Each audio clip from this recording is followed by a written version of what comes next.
This is the final episode of the Kaiser Willys power steering install videos. All the hard work is done, and now we're going to go from this to this. The power steering box is installed, tie rods and steering shaft is all hooked up. All that's left to do is put some hydraulic power to it. On the engine side of things, you have to decide how you want to power your steering box. You can use a mechanical pump, the way I'm using. This is the factory pump for this engine. If you have an L head, like a stock Jeep, or an F head, you can put a mechanical, like a Saginaw style pump on it, or you can do the electric power steering pump that a lot of people are doing. That's totally up to you. But regardless of whatever pump you use, you still have to get the hoses from the pump to the box, and Kaiser Willys has a solution for that. This is the hose kit available from Kaiser Willys. So you have a high pressure braided PTFE hose. This is extremely high quality hose that has a very high burst rating, so this is for your pressure line. And then they have some premium braided rubber hose for the return low pressure line. And the kit comes with a 45 degree and a 90 degree -6 fitting. They are different fittings, so you'll notice the PTFE fitting has a flare on the end, and there's a little ferrule in here. And then these are a standard just push on, thread on AN style fitting. They also offer these two fittings. These go from your steering box to the -6 tubing. So when you come over here to your steering box, this steering box is available from Kaiser Willys as well. So these are just little shipping plugs. If you have a 78 or newer style box, it's going to be an O-ring style fitting, like I just showed you on the hood of the other Jeep there. If you have a 77 and back, older box, you're going to have a flared fitting. So it's important to know which type of box you have before you order your fittings and hose kit. Now I'm going to go ahead and install the fitting, so make sure your O-ring is properly fitted. And the smaller fitting that goes towards the steering shaft, goes farther towards the back, that is your low pressure return line. So regardless of the type of fitting or box you have, on all the Saginaw boxes, the one closest to your grill, the rearmost one, is the low pressure return. This is the high pressure. It's a little bit bigger diameter thread, and it also has an O-ring. And the high pressure is the one closer to the steering shaft inside the box, so farther out front. So it's important to know because these two fittings are the same on this side, and you could potentially hook them up incorrectly. Anytime you're dealing with an O-ring style fitting, they don't get cranked tight the way you would with the flared fitting. The O-ring does the sealing. You don't want to over torque these, and you can always snug them up a little bit more if they leak. But you don't want to crush it down until, you don't bottom this fitting all the way out like you would with a flared fitting. So just snug them up. The O-ring will do the work. Once you have your fittings installed and snugged up, let's start with the return line, which is the one nearest the grill. That's kind of the easy one to get started on and get used to installing these fittings. The return line is the real flexible, soft, nicer feeling black line. And the fittings are these slightly larger looking fittings that just have looks more like a barbed nipple on the end, and the larger piece that goes over the hose. The other ones have a separate piece inside there, and I'll show you those in a moment. The first step is to remove the black tape that's on the end. It's going to look something like this. This is the factory cut that came with the hose. There's no need to make an extra cut, so I'm just going to use that factory cut that's under the tape. Decide whether you're using the 90 or 45, whatever is best for your application.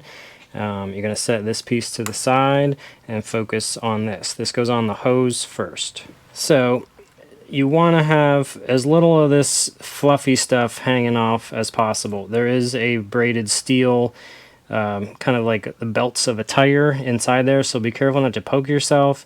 But you can trim the fuzz with the scissors and snip any little wires with wire cutter. And then I just kind of use my finger and try to push as much of that down as you can. This part can be a bit of a pain, and be careful not to stab yourself with the little whiskers. What I did was I got one edge started, and then I kind of went around it with a screwdriver and just kept pushing pressure down.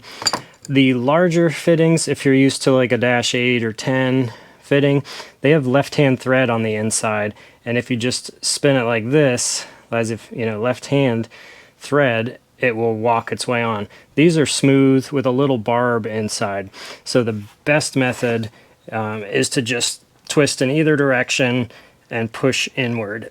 You got to put quite a bit of pressure on it, and you can look inside. You want the rubber part of the hose to come all the way up to the bottom of the threads.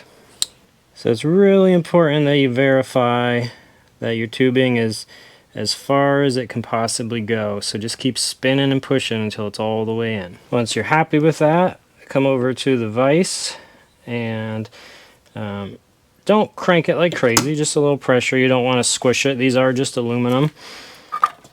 Then take the other part of your fitting, and it's really important to put a good helping of lubricant on it. So I just use just regular oil. You could use any kind of lubricant you want. You could use grease or transmission fluid, whatever.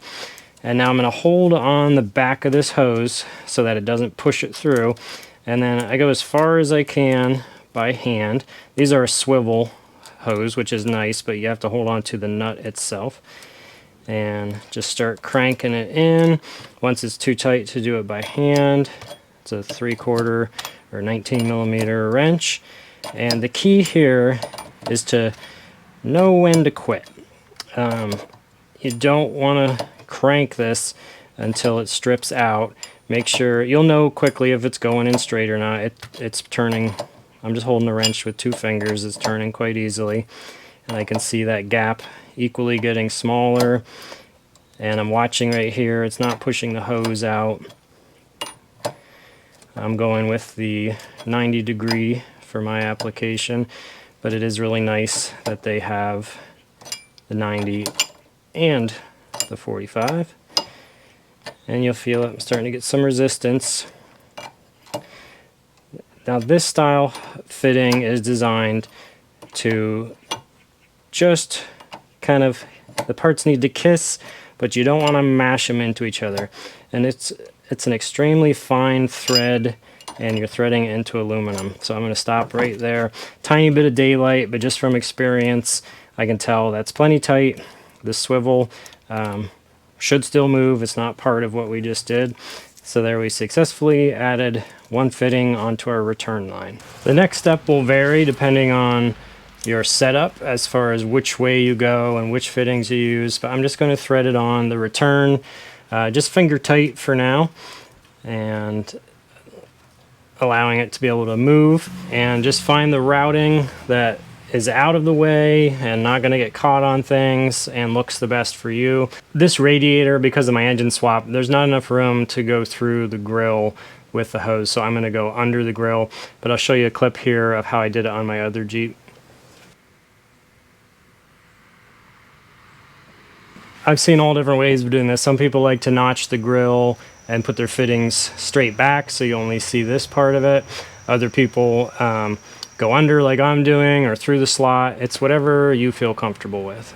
Once you have your routing how you would like, so up here on the engine bay side, the return line of your pump, on this pump and most Saginaw pumps, it's just a barb, you know, just, it looks like a fuel line style fitting. So it's a low pressure. So you don't have to put a fitting on this end for this style of box or pump. You just cut it to length, slide it on, and then a hose fitting is more than enough to handle the pressure for the return line. So I'm going to cut off, I'll mark it with a piece of tape and just probably cut it off right about there. That'll give me plenty of room to move things around and kind of tie it up out of the way so it's not rubbing anything. And we'll cut it and slide it on there. To mark the hose, I kind of just get it roughly where I want it to be. Just kind of remember where that spot is. Then I take a nice wide piece of painter's tape and wrap it nice and tight all the way around. you don't want to cut it wrong. So make sure you are completely sure of where you're going to mount it and how you're going to route everything before you make any cuts. Measure 3 times, cut once. Then I just take a Sharpie and mark it on the blue tape, just like that. Now when I let go, I know I'm not going to lose my spot. Definitely take the hose out of the vehicle once you have it marked and cut it. I've tried lots of different ways to cut this stuff, and I found the best is just a fresh, the skinniest cutoff wheel you have. There is a lot of debris that flies around, so make sure you use some PPE. Cut slow and use as little pressure as possible. The tape will help you with keeping those fibers and little hairs from flying out, but you don't want it. If you cut too fast, you can kind of melt it and then it pushes instead of cutting. So just let the weight of the cutter go through there and you'll get a nice smooth straight cut. Anytime you cut one of these braided hoses, it creates some debris, some melted rubber, some little pieces of metal, which we don't want in our pump or oil cooler or whatever, your engine. So I always take compressed air opposite the end you cut, so you're just forcing it out. Make sure it's pointed away from your face and give it a blast. You'll see a little puff of stuff come out. So give it a good blast and then come back from the other side. I leave the tape on till the very end because it helps you get your hose clamp over the like little whiskers and stuff, so you can just keep that loose. And I'll leave the tape on right until I'm ready to tighten the clamp, because that'll help me push it on without fraying any of this. Back over at the Jeep, I'm just threading that fitting back on, routing it back up the exact same way I had it the first time. Might have to use a buddy or 2 hands. Okay, once it's where I want it, get ready to slide it on the pump.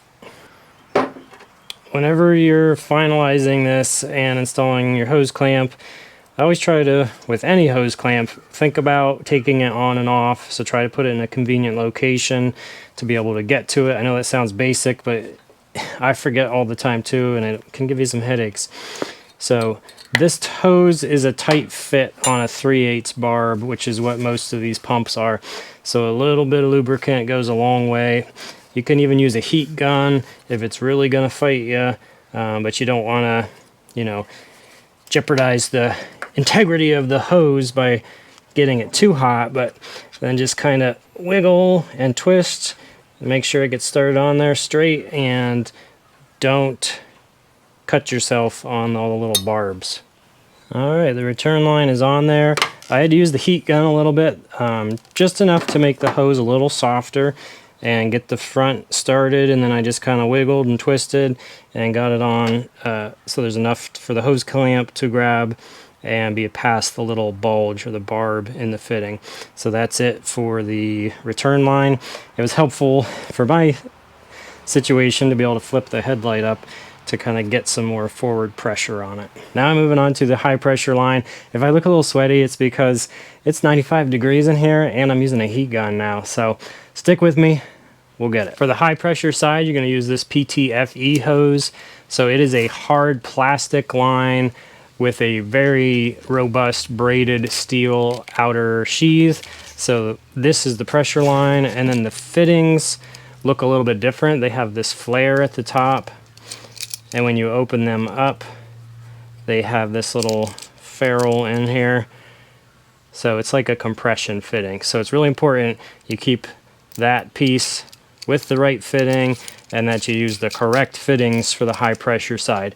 The regular AN fittings aren't rated for the type of pressure that this power steering supply line will see. The procedure for installing these is quite different, so make sure that you follow along for the rest of this video so that you don't try to install these the way we did the other fittings.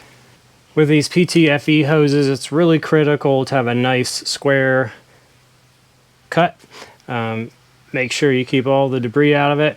The factory cut on this wasn't great in my opinion, so I took my cutoff wheel, same method as the other hose, and cleaned it up, made it a little bit nicer.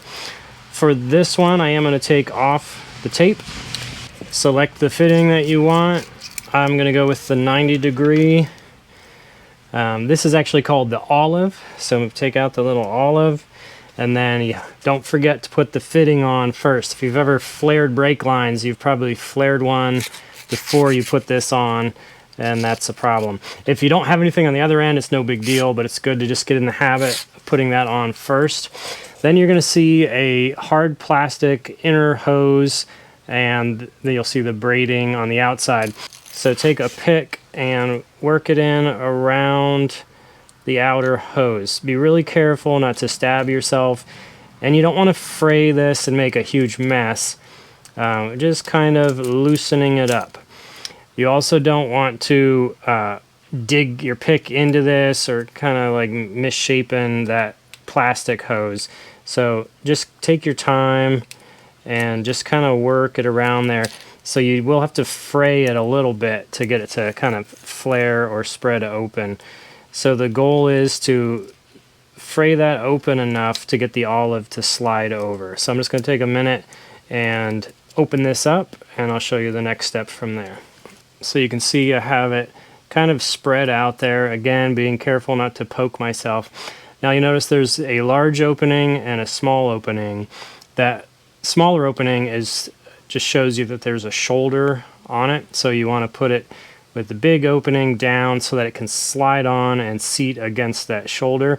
It's really important you make sure you don't get any of the little whiskers on the inside. All of that braiding needs to be on the outside of the olive. It really won't go on there very well if you do that incorrectly. So, but just take your time and make sure you get it seated with all those fibers on the outside.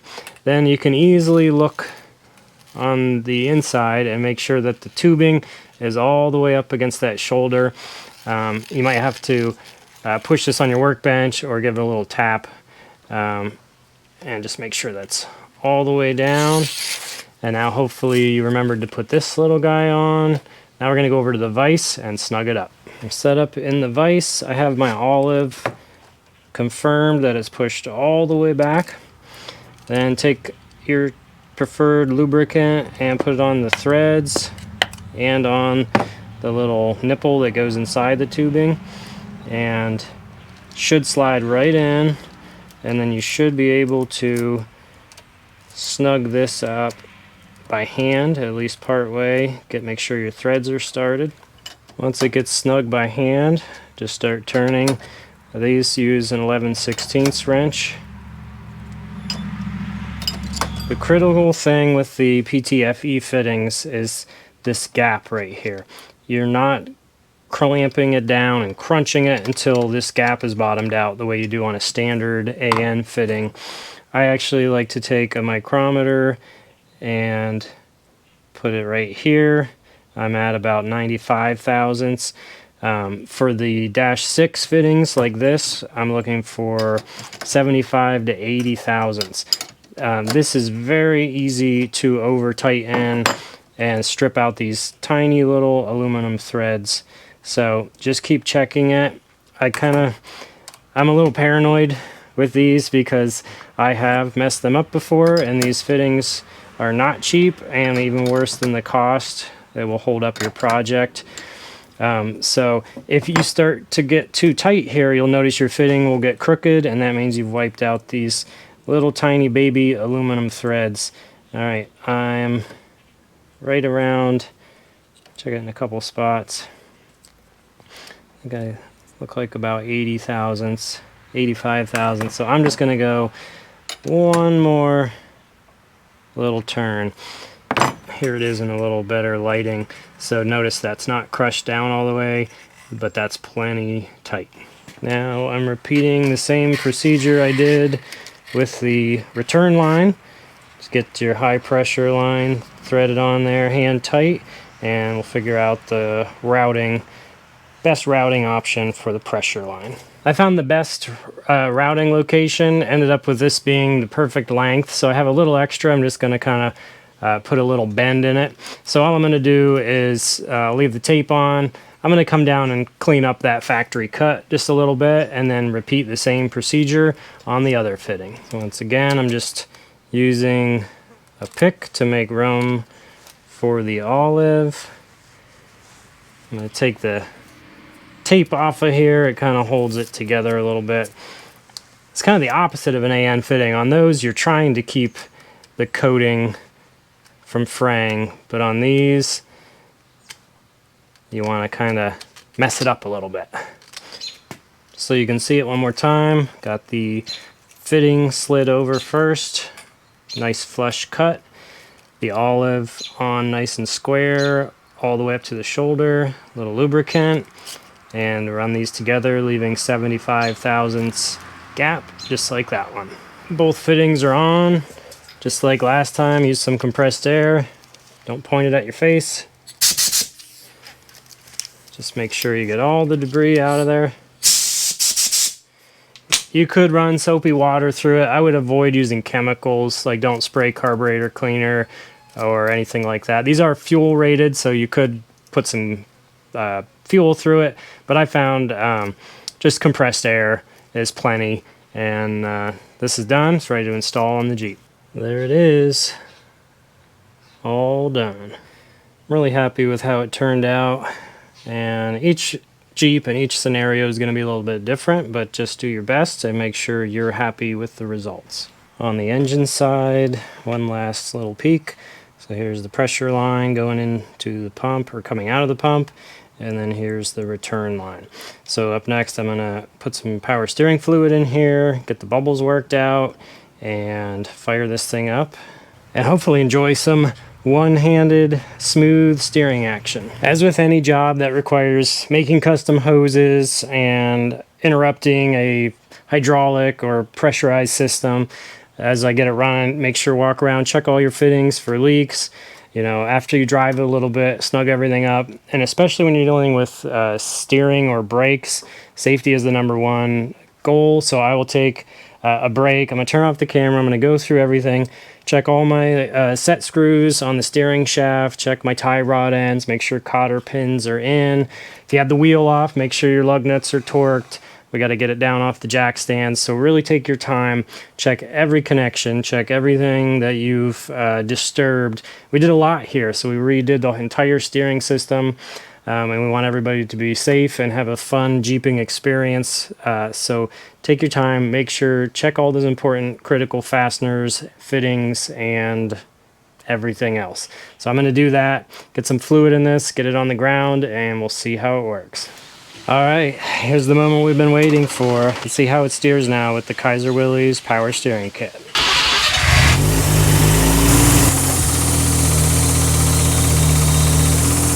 Oh yeah, one hand. That's a big improvement. One-handed steering. It's just sitting in the garage, but that's a big improvement in steering effort. So I'm really excited to get it out on the road and trail and test it. So that'll be coming up in the next video. I'll do a ride-along comparison before and after. But I'm pretty excited and I have high expectations. I'll link the first 2 videos of this process. So this was a 3-episode series to install everything, get it hooked up and running. So those links will be down below. I'm getting lots of questions about when will this be available. I was doing a little beta testing for Kaiser Willys. They're getting a shipment of parts in very soon. They'll be loaded on the website. So follow along on Facebook, Instagram, and TikTok. I'll be posting updates, and I'll do a YouTube video as well as soon as these are available to purchase. Please be sure to use code RedEyeGarage10 at checkout to save 10% on your entire order. Thanks for watching. Catch you later.